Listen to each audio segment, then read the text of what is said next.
But I'd talk while I brush my hair.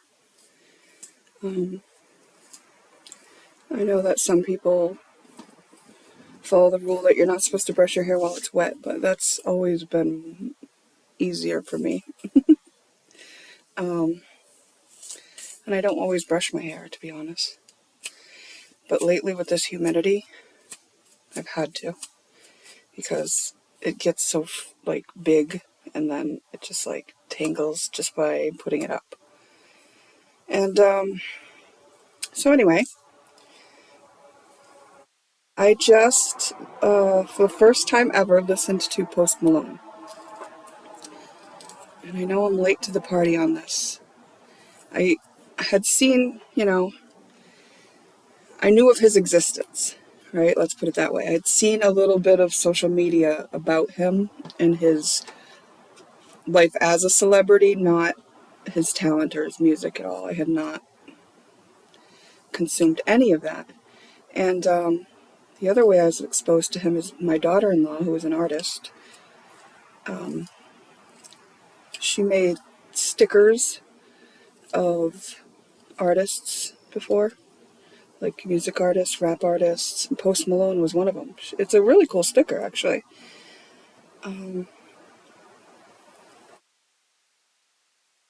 I wish that I was talented with the video editing enough to like put up a picture of it, to be honest. And anyway, so I knew of Post Malone's existence and I knew what he looked like. And I knew that he seemed to be kind of like a decent person from the social media clips that I had seen of him interacting with fans and things like that. And I just now, before I got in the shower, had an option to watch him in my YouTube feed, and I chose to check it out. I said, oh, let's just see what his music's like at least. I didn't expect that. I liked it very much. He had me by the second song. By the fourth, he had lost me a little bit. But I really like his style. Like, it's like folk singing, basically. I didn't know that. I didn't expect that. And that's kind of what I like. So yeah, Post Malone, cool. I get it. I get it. And let's see, what else was on my mind? You know what's weird to me? Sometimes I'll see social media clips where it's like a parent filming their child, and then they'll say like core memory being made. And I just think to myself, like, how arrogant to think that you could dictate somebody's core memories. Like, and I don't even know where this core memory trend of using that phrase came up from.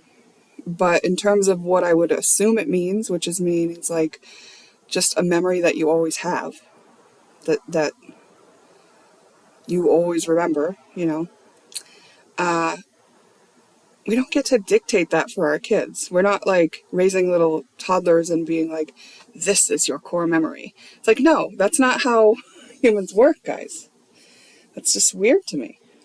Very weird to me that, but it shouldn't be. You know what? Maybe it's a manifestation of the thing that parents do sometimes where they think their child is an extension of them and they think their child is here to live out the dreams that they never got to accomplish for themselves, right? Like, that is unhealthy. And it's like, some people might not want to call that out as unhealthy because it seems so benign, and it's like, oh, your intentions are good. It's like, yeah, but that's a human being. You can't say how, you don't get to mold them. God molded them. God brought them into your life as a gift. That's what you get to do, is enjoy that gift. You don't mold the gift to your liking unless it's clay that you're gifted with, and that is not what a child is. So it's like when we look at the astrology chart for people, and we know that they're dealing with a certain set of energies. Sometimes those are in opposition to their parents. In fact, I would guess that more often than not, what the parents are stuck in, the child will activate in them. You'll be given children that directly challenge the thing that you're stuck on in this lifetime and that you need to work on. So children actually serve a purpose that is spiritual, but it's not a mold them and let them mimic you kind of thing, or achieve what you wanted for them or imagined for them or anything like that. And if that's what has been impressed upon you, or if that's what you were planning on impressing upon your children, can you please think again? Because that's not how it works. Your job for your child is to love them unconditionally, hopefully, and to guide them and keep them safe. And that's it. Enjoy their company. Like, they're their own people. And if there comes a time where they don't want your guidance anymore, that's a good thing. And then if there comes a time when they do need help and you're the first one they call, that's a good thing too. We want them to go out on their own and feel like they are capable and good and able just the way they are. So that's my thoughts on that. What else can we talk about here? So who else am I missing out on when it comes to music? Because I was listening to that song by Louis Capaldi, the one that's like, I was getting used to being someone you loved. That's one of the lyrics, the chorus in it. And it came on my Spotify playlist while my son was in the car, and I was like, oh, I love this song, listen to it. And he was like, Mom, this song's been out for years. I've heard the song many, many, many times. I was like, oh. like for me, it was like brand new, right? Like I had just started hearing it and just started like catching on to my like for it. So that was interesting for me. And I realized because I've been, immersed in this journey of embodying spiritual wisdoms and stuff, like my priority hasn't been keeping up with the trends of celebrities and musicians and things like that. So in that way, it's like there's a whole world of new stuff for me to experience out there, which is kind of nice and exciting, and I like that, I like that I have so much out there that I can still experience as if I'm a child, like through the eyes of a child of innocence and where everything's new, you know?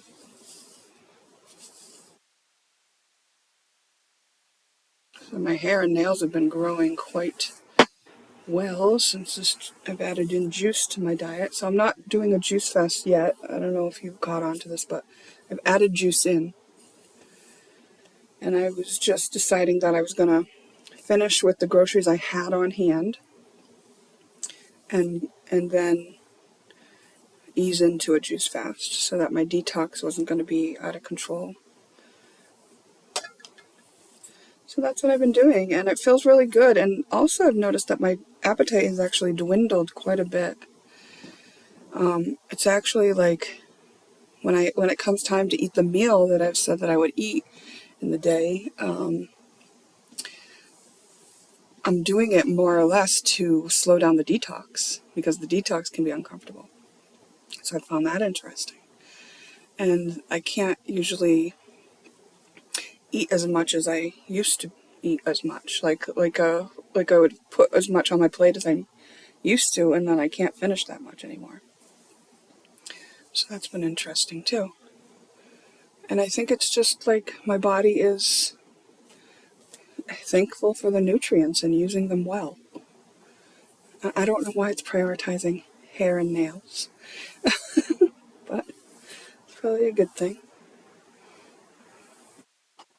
when hair and nails are healthy and vital, it's probably a good sign for your insides too. But what I really want to do is shed this extra weight, just because it's just heavy. Yeah, it's just heavy, and I miss some of my wardrobe. Yeah, that really is a major thing. And I don't really even consider that too much vain. I just consider it like I have lost one of the ways that I like to express myself, which is through dress. And, yeah, I can still express myself through dress at this size, but it's just much more difficult because a lot of the styles that I would like to wear, I would have to create them myself if I wanted to wear them on this size. And then this figure just doesn't wear it the same way, as the style that I intended. So, working on all that. I was thinking about starting to wear my hair like this, parted in the middle. But it's just so long. I won't be able to do it because of this reason, right? Because, like, when my hair gets to the length where it can get caught into my armpits, very, very annoying. I'll try for now.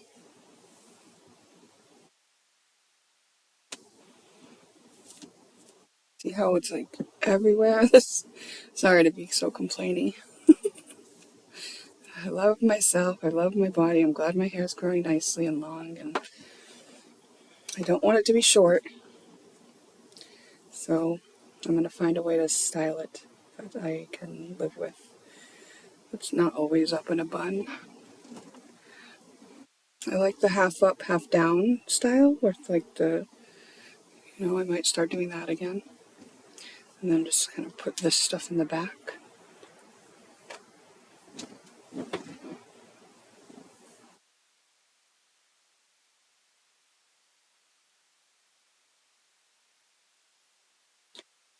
Getting kinda used to being someone you love.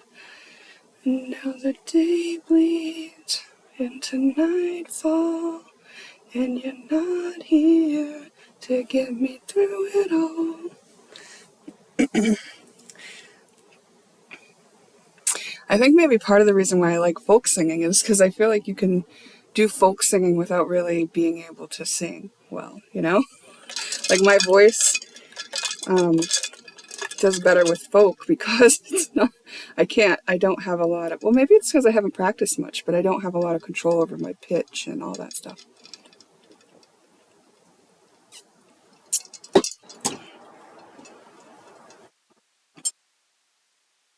I could practice more. I did spend some time practicing once, like for a few months. And that was an interesting time in my life. I actually have some songs that I want to put out, but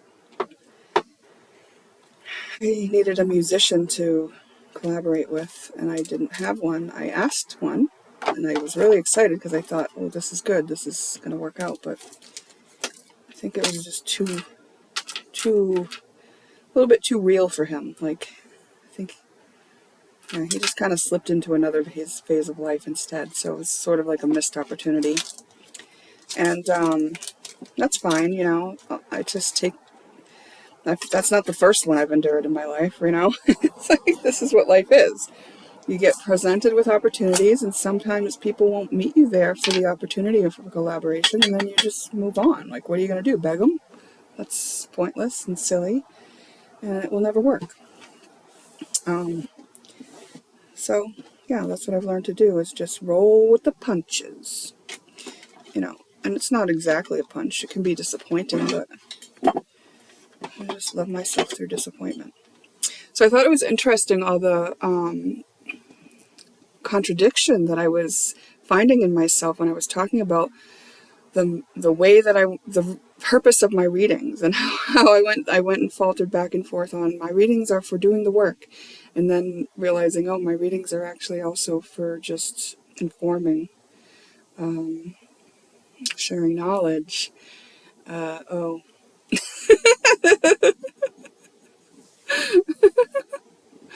Because I do set the intention to give what's in the highest good of all, right? So, sometimes apparently it's in the highest good of all to just get informed or just be aware of somebody else's situation. So listening to a reading that's where you're like a cross watcher, you're watching somebody else's reading, knowing it's for them, and it's just finding out about them. It's valid.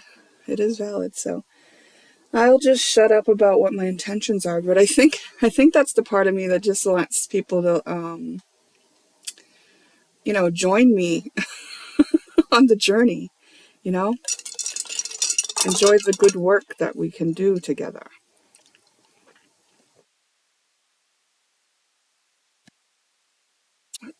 So the nice thing though about this is that even though if I'm not interacting with you directly in a one-on-one interaction, just by talking to the camera and knowing people are watching, I can still get activated. I can still see myself, So it's not just coming into contact with my family members that can show me myself.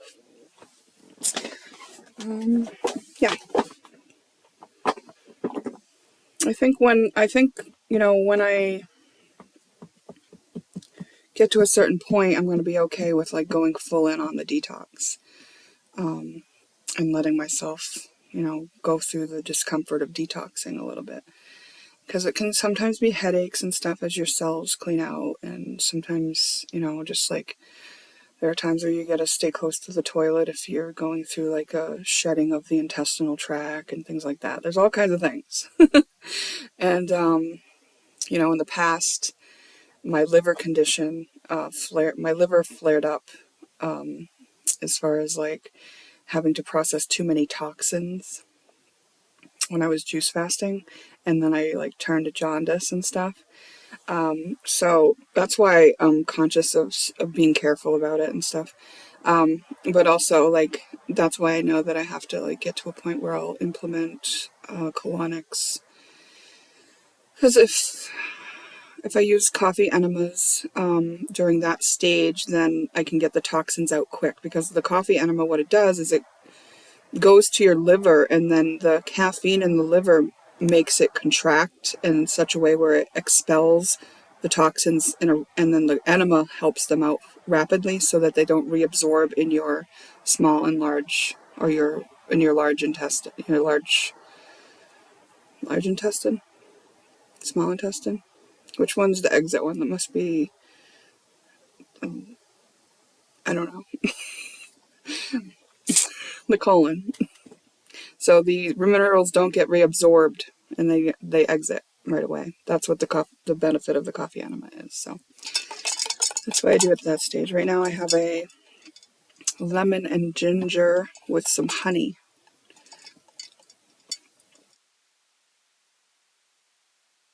Really refreshing drink. I haven't had coffee or tea or cacao in days.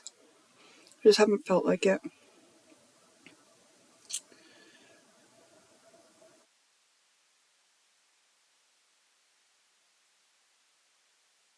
Pause you and be right back. You know what? I thought of a major healing modality that I forgot to mention in the video, where I knew I would forget some. The modality of sound healing. So there is, an extrasensory woman who developed a software program. I do own some of the software, but it's on an older laptop, and I haven't used the program in a long time, so I think I'd have to contact her to get new copies or something. But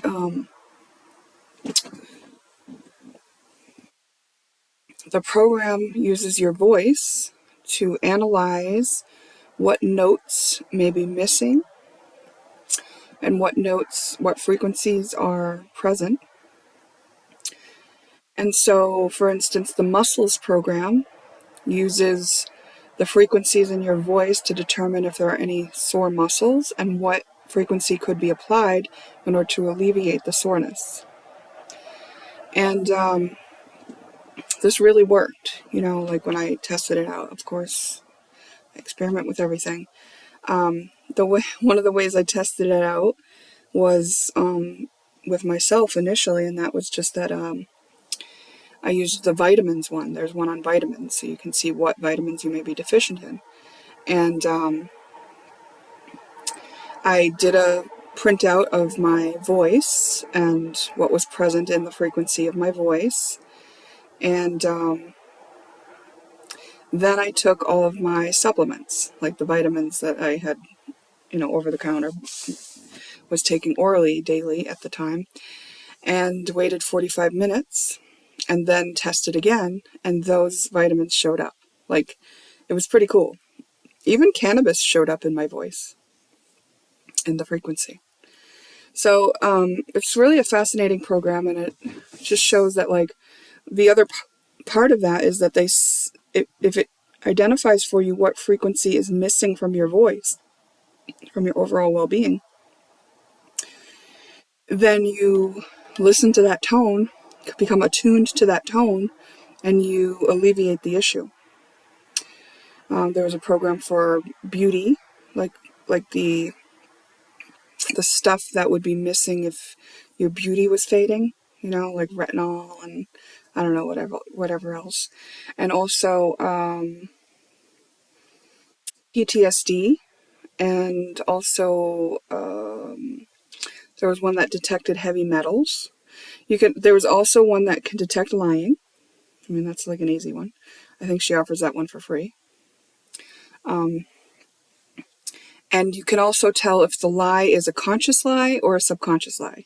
Meaning, is it a lie that you don't know is a lie that you've told yourself, that you're believing an untruth about something, or is it a lie that you're overtly telling? You can tell the difference between those things. And that's called bioacoustics. And Sherry Edwards is the creator of that. And she had a podcast for a while. I don't know if she's still doing that, but she definitely was targeted by agencies that wanted to shut her down because this was just too powerful, especially back when she came out with it. I think that these kind of things are getting out more and more now. But she really, really suffered. And in fact, her whole office was burned down or something like that. Like some great tragedy caused her to have to kind of go into hiding for a while and things like that. So, and it's just an extra sensory ability that she was born with, that she translated into a software program with the help of people who know how to do that. And she trains people in order to use it. And I took part in some of the training courses, and I paid for some of the softwares and tried to get that business going. And I just never got it going, It's like you're sitting in a dense place and nobody... Like, I was sitting in this dense place surrounded by people who were ill, who were drinking, who were drugging, who were, just doing all kinds of things to avoid their pain. They were coping with life. They were in survival. And here I come along with this, let's tell you what's wrong with you. Most of them were very scared, Most of them didn't want to step out of their comfort zones and their coping mechanisms and take a chance on some weird chick offering some solution that they had never heard of before and they didn't even think was possible, and went against everything that they believed about life, So I get it. I get it. But it was disappointing, but it's just one of many disappointments along my journey where I found out about this great modality, tried to share it with people, and then got shot down. Like if you heard my story about my experience with quantum healing and how my family kind of just shied away from even admitting that they knew that it had happened because they didn't want to be thought of as crazy. And yeah, I mean, just what it's been, And as a human, it's like you might say, well, just do it all then. Heal yourself to the perfection and just be, so they can't even deny it anymore. It's like, yeah, sure, I get you. But I still had my own stuff to work through. I still had my own programs, right? Like my want to please my mom and like people pleasing tendencies and codependency and low self-worth and not being able to take up my own power. So what I've been doing through the process of learning these modalities and learning that, I couldn't share them with people that I loved and wanted to be free with me, that the process of being shot down and rejected so many times actually built up my own resilience, my self-confidence, that just knowing myself as someone who can trust myself and who doesn't matter what happens, I'll get back up, and who is able to stand on her own and like know something without anyone else believing in it. And those are valuable skills, like I wouldn't have valued any of that before, because before I was very insecure. I came from a background of like debilitating trauma, and I wasn't functioning well, and I literally, the coping mechanisms that I developed, I had the benefit of them all breaking down. So I had a breakdown, and I couldn't keep up with the status quo, and I lost everything. And I struggled a lot for a long time, and I'm not just talking about lost everything, meaning your car and your belongings. Yeah, I lost those, but I lost things that were way more important than that, like my children. And, many, many jobs, many boyfriends, many places to live, many cars, many, many, many, many friendships. Yes, belongings and all that, but it's like relationships, and one of the major sad things that I lost was trust, trust in life. And I wanted to give up on life for the first many, many years of my life. One of the programs, okay, so here's a weird thing. One of the coping mechanisms and programs that I had was suicidal, like having suicidal ideation. I had been programmed in weird ways. There's like little Jenga towers of things. If you ever heard me refer to the Jenga towers that can happen, that's when you have these paradox views, like we revealed when I said both that I wanted my readings to be for doing the work and, I guess they are actually for informing as well. Oh. But it's been like that all in my subconscious too, right? Like contradicting beliefs, values, expectations, desires. Like all of it's kind of been a big Jenga tower mess to untangle over the years. And so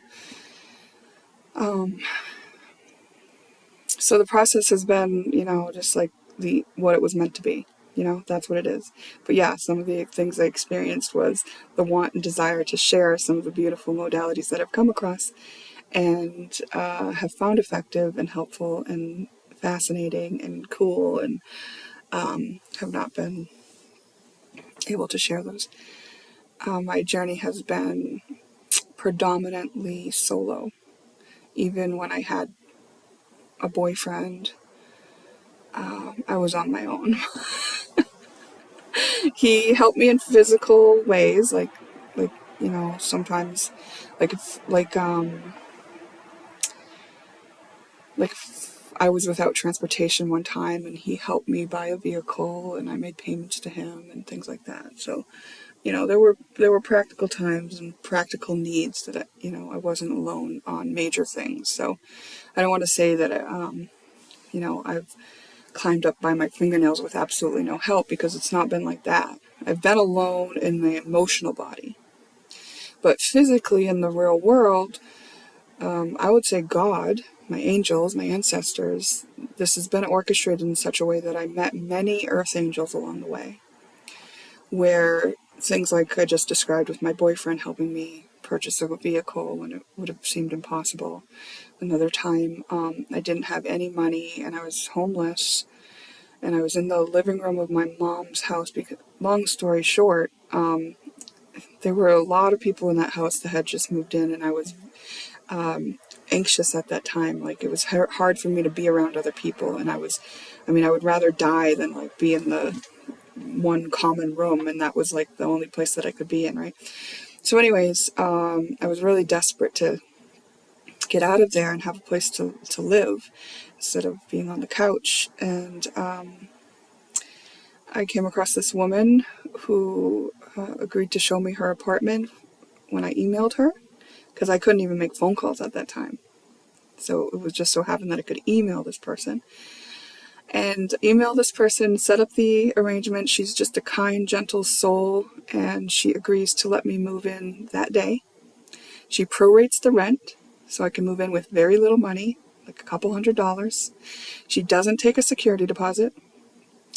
And that to me is like Earth Angel, right? That's God's divine intervention, taking care of me in this situation that I believed I could get out of, but I just didn't know how.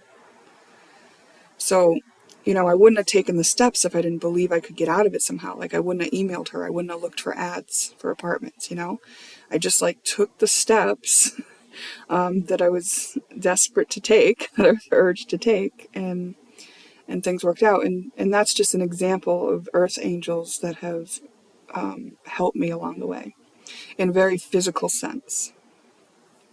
So when I say I've been alone and solo on my journey, what I mean is emotionally, as far as me figuring it out, me finding the information, me being driven to connect the dots, to experiment with things. Nobody told me to do any of that. Nobody was there to cheer me on for that. That has been me. Dealing with the strong emotions that I had. I was in talk therapy for years and didn't make near the progress that I made when I started taking it into my own hands and finding tools for healing. I would say that having someone to listen, though, at the time, before I had the tools, did help and is considered an Earth Angel to me, because it was some sort of consistency in my life. It was like a woman who would listen, right? Like, I had 45, 50 minutes every 2 weeks or whatever for a good year or two, maybe more, to just talk and complain and say all the things, and then I can remember a couple distinct times where she actually validated me on things that I didn't even recognize were issues. And it was some things about how I was being treated by certain people in my family, and that it wasn't appropriate, and it wasn't healthy, and it wasn't nice. and to me it was normal. So, that was helpful to me, because at the time, if you look up the dynamics in families of like the black sheep or the scapegoat kind of gets all the fingers pointed at them, and everyone thinks they're the problem. And it's like, why aren't you thriving in this family? We're all doing the things we're supposed to do. And it's like, you can't. And there's this energetic weight that gets put on the scapegoat. And so, like, to me, in that role, like, I felt in that role at times there, and I was just like, I don't know the reason why I'm like this, must be genetic or something, right? Because like, my father committed suicide, and so I was just thinking it must be genetic that I'm depressed and anxious and want to die and can't get my shit together, and but it wasn't that at all. It was trauma. It was trauma.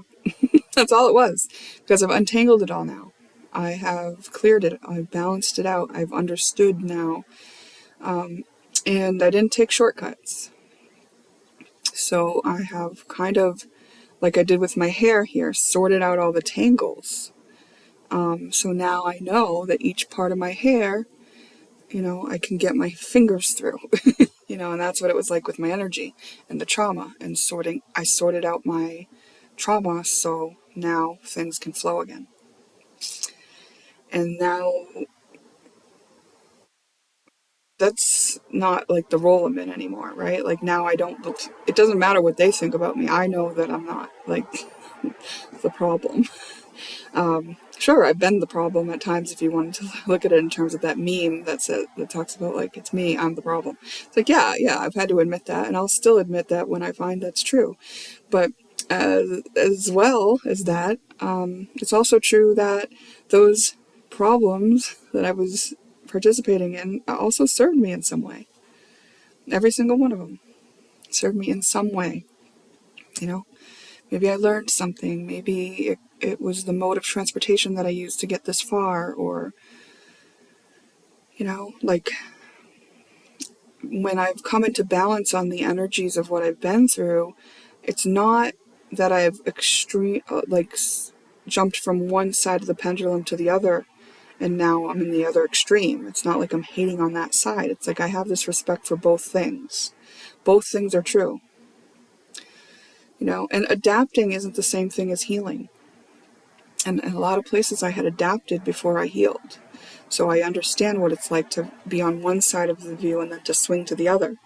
And then it's like you have this polarity still. You're like, oh, well, that's wrong. I know I spent time doing that and that was bad. Well, you're still not healed. Come into balance and understand both things are true. You know, you deserve to cope, and you also deserve to cope in a way that isn't going to harm you or others. Like, both things are true. Yeah.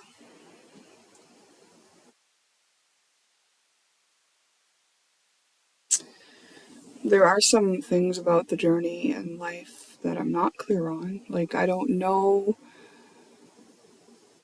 I'm not exactly clear on how much my free will matters. Like,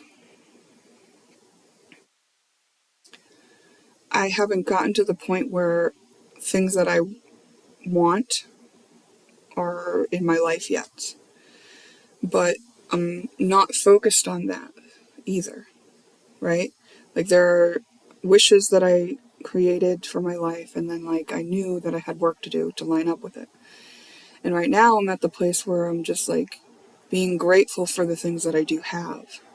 So I don't know what's next, but if what's next is the fruition of a lot of my wishes and desires, then I know that it was all part of the journey and I was on my way all along, and that I do have free will in order to want and desire things and create them into my life. I think my path in particular has been very spiritual, very like spiritually focused, and yeah, I think I have been allowed to like meander off the path a little bit, but mostly for a long time I've been kept pretty close to my path that I'm meant to be on. And so we'll see what's next. We'll see what happens next, because if God has something in mind for me, when I do intend the things and want the things and desire the things for my life, I am saying like what's in the highest good of all. So if what I want would actually like harm some other plan that's in the works, that I don't know about and that I can't see, then God has to orchestrate that for me, and God has to protect me in the way like a parent would for a child, and keep me safe from my own curiosity or my own desires and wants. So like that's why I don't know exactly how much free will I have. Like it feels kind of like I can wander a bit, but also I have some stuff to do. Also, I've contracted to achieve certain things, and I have asked certain guides to help me achieve that and make sure. And knowing that I would be under this veil and not have the biggest picture view, that I would need them to kind of keep me on track, right? And that would be in the highest good of all, right? Because that original plan that I would have made from outside of time and space, where I could see the bigger picture, that is really what I want to like bow to, right? Like I want to do that plan. Like, I don't want to just be down here in the muck with all these like intense human feelings and then like decide to go off track. Like, I don't want that to be the leader of me, right? Like if I were to like been allowed to manifest from the places of me being extremely overwhelmed and emotionally burdened and like just like like I used to have like really intense emotions, crying fits, and just like anger coming out of me, you know? Like, I grew up with a lot of violence around me, and this had to like be cleansed out of me, and that was coming out through tears and anger, and sometimes like I would say things like to God, like fuck this plan, I don't want to do this anymore, you know? And then, you know, it's like, thank goodness God didn't take that serious, you know? And also thank goodness that I've gotten through that part, right? Because that wasn't pleasant. And there were times towards the end of that where I would like, I knew that I didn't want to do that anymore, but then it would still happen. And I would be like, oh, you know? So there was that phase of that. And then eventually I got control of it. And then I was like, okay, yeah, no, I don't have to go down that path anymore. Like, I wore it out. I wore it out, and now I don't need to act out in that way anymore. And I don't know if it was like I just like, I think it's that I got rid of all the resistance that was like holding it in there, and now it all flowed out. So now if I get any more anger or whatever, I just let it flow through, right? It's like, oh, anger. And I observe that I have anger, and I just like, I know that I'm not going to hurt myself or anyone else, and I just let it, you know? If it spurred me to action, maybe I would get like a black crayon and scribble, or, you know, I would go, I don't know, throw a rock at the trees, or I don't know, something that wouldn't really hurt them though. But I don't have those urges, so I haven't had to deal with anger in that way. Like, you saw my anger if you saw that video where I was like, if someone fucking annoys you, and I was talking about me being annoyed, and just using the word fucking was my anger. Like, that's it. So I've really come a long way from being someone who could act out in anger and have rageful fits and things like that. That's just not existent, and that, like, I know that would never happen again. Like, that is not anywhere near me. Like, that's not one of the ones that's going to blindside me or anything like that. It's just like I've created balance on that wavelength, so I'm always going to be able to flow through that.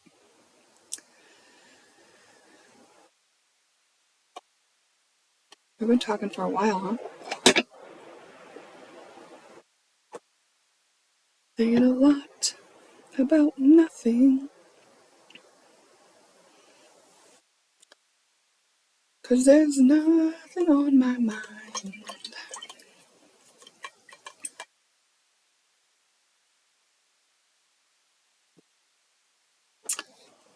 I guess I'll end it there.